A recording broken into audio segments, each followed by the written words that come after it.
Defence और space की दुनिया में धमाका। भारत अमेरिका के इस फैसले से कांप उठेंगे चीन और Pakistan. Quad foreign ministers meeting.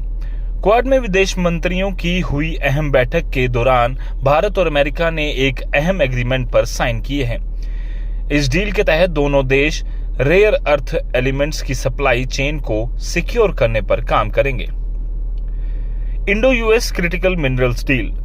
बदलते ग्लोबल समीकरण के बीच भारत और अमेरिका ने डिफेंस, स्पेस और हाईटेक इंडस्ट्री की रीढ़ माने जाने वाले क्रिटिकल मिनरल्स और रेयर अर्थ एलिमेंट्स की सुरक्षा सप्लाई के लिए ऐतिहासिक समझौता किया है।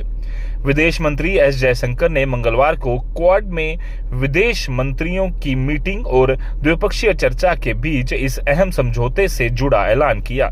ग्लोबल लेवल पर बढ़ता कंपटीशन और जियोपॉलिटिकल टेंशन के दौरान दोनों देशों के बीच हुई इस डील को बड़ा कदम माना जा रहा है। विदेश मंत्री एस जयशंकर ने साफ किया कि द्विपक्षीय हो, क्वाड के मंच से हो या एक जैसी विचारधारा वाले देशों के बड़े ग्रुप के साथ रेयर अर्थ एलिमेंट्स की सप्लाई को सिक्योर करना आज की सबसे बड़ी जरूरत है।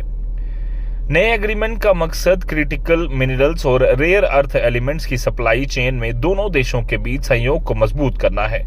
दोनों देशों के बीच हुए इस एग्रीमेंट का दायरा महज कच्चे माल की खरीद तक ही सीमित नहीं रहेगा, बल्कि इसमें इन खनिजों के खनन, प्रोसेसिंग, रिसाइकलिंग और इनसे जुड़े बड़े निवेशों को भी शामिल किया गया है। भारत और अमेरिका मिलकर इन खनिजों के लिए मजबूत नेटवर्क तैयार करेंगे। इस नेटवर्क का इस्तेमाल किसी भी ग्लोबल क्राइसिस के दौरान हो सकेगा।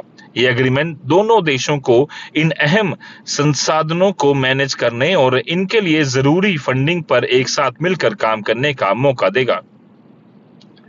मार्को रूबियो ने भी एग्रीमेंट की तारीफ की। अमेरिकी विदेश मंत्री मार्को रूबियो ने भी इस एग्रीमेंट की जमकर तारीफ की और इसे दोनों देशों के लिए जरूरी बताया। उन्होंने कहा कि अमेरिका और भारत दो ऐसी महाशक्तियां हैं जिनका हित इस बात से जुड़ा है कि उनकी इकोनॉमी के लिए इन अहम खनिजों की लंबे समय तक सप्लाई बिना किसी रुकावट के होती रहे। इस एग्रीमेंट से यह साफ हुआ कि दुनिया भर में मौजूद चुनौतियां और नए अवसरों के बीच वाशिंगटन और नई दिल्ली का एग्रीमेंट कितनी तेजी से मजबूत हो रहा है।